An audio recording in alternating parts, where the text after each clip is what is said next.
জয় গোপাল, জয় রাধে, জয় কৃষ্ণ বলে নারকেল নাড়ুতে পাক দিতে দিতেই আজকের ভিডিওটা স্টার্ট করছি।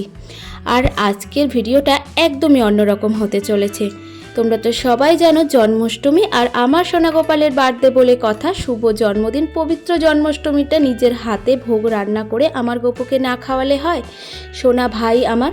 তো দেখো, এদিকে পায়েসও করে ফেললাম, আর কিছু ভাজা কেটে রেখেছি। দেখো 5 রকমের ভাজা করব। ওদিকে দেখো হালুয়াটাও কমপ্লিট হয়ে গেছে, আর এখানে দেখো কুমড়ো ভাজা হচ্ছে, আর নারকেল নাড়ু তো পাকানো হয়েই গেল। আর এদিকে দেখো করে ফেললাম আলুর দম, সঙ্গে রয়েছে খিচুড়ি। তবে লুচিটা না করলে যেন কেমন একটা ফাঁকা ফাঁকা লাগে। তো দেখো গরম তেলের মধ্যে ফুলকো ফুলকো লুচি করা শুরু করে দিলাম।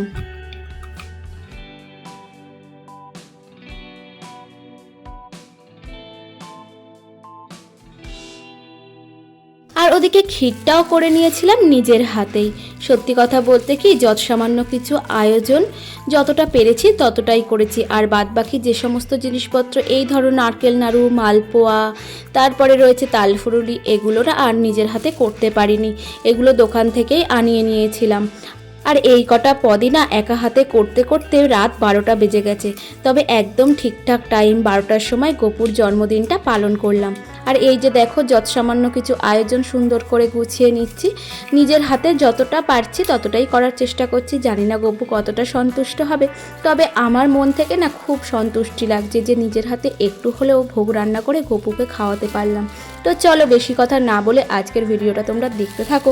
আর কেমন হয়েছে অবশ্যই কিন্তু জানিও। যদি ভালো লেগে থাকে একটা লাইক, কমেন্ট আর শেয়ার করে দিও।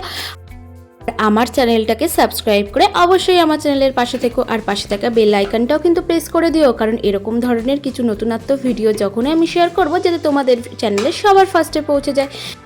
আর ওইদিকে দেখো ডিঙ্কার পাপাই আর ডিঙ্কা মেলে সিংহাসনটাকে সুন্দর করে বেলুন আর ফুল দিয়েও সাজিয়ে দিয়েছে। আসলে কি বলো তো, অনেকটা রাত হয়ে গেছিলো, তো তাই সেইগুলো ভালোভাবে শেয়ার করতে পারিনি। আর ওই পাশে রেখেছি গপুর জন্য কিছু চকলেটস, ক্যাডবেরি, লজেন্স। জানো তো বন্ধুরা, এই প্রথম গপুর জন্য আমি নিজে হাতে যত সামান্য কিছু আয়োজন করলাম। আর কি বলো তো, খুব ভয় ভয় লাগছিল যে কতটা কি করে উঠতে পারবো কি পারবো না। আর সত্যি কথা বলতে ঠাকুরের বাসনপত্র আলাদা হতে লাগে, আর আমার কাছে না খুব কম বাসনই রয়েছে, আর সেই জন্যই একটুখানি অসুবিধা হচ্ছিল। তবে কি বলবো জানো না, টুকু হাঁড়িতেই রান্না করে না আমি সকলকে গপুর প্রসাদ দিতে পেরেছি। আর ওই যে কথায় আছে না, ইচ্ছে থাকলেই উপায় হয়। আর ওই যে পুরীতে যে 7টা হাঁড়িতে রান্না করে কয়েক হাজার জন খায়, ঠিক সেরকমই পুরী থেকে এই হাঁড়িটা এনেছিলাম। আমার মাই এনেছিল, আমার মা আমাকে দিয়েছিল। তো এই প্রথমবার এটা কাজে লেগে গেল। সত্যি খুব ভালো লাগছে। আর মায়ের শুনে মায়েরও ভীষণ ভালো লাগছে যে ওনার দেওয়া হাঁড়িটা এইভাবে গপুর জন্যই ভোগ নিবেদন করতে পেরেছি। পুরীর জগন্নাথ দেব আর গপু কি আলাদা বলো? এক এক রূপে এক একবার জন্মগ্রহণ করেছে। আর ওই যে দেখো গপুকে সুন্দর করে একটু স্নান করিয়ে নিচ্ছি, তারপরে নতুন জামা পরিয়ে নিজের হাতে গপুকে খাওয়াবো। আর এতে যে কতটা শান্তি পাওয়া যায় কি বলবো তোমাদেরকে।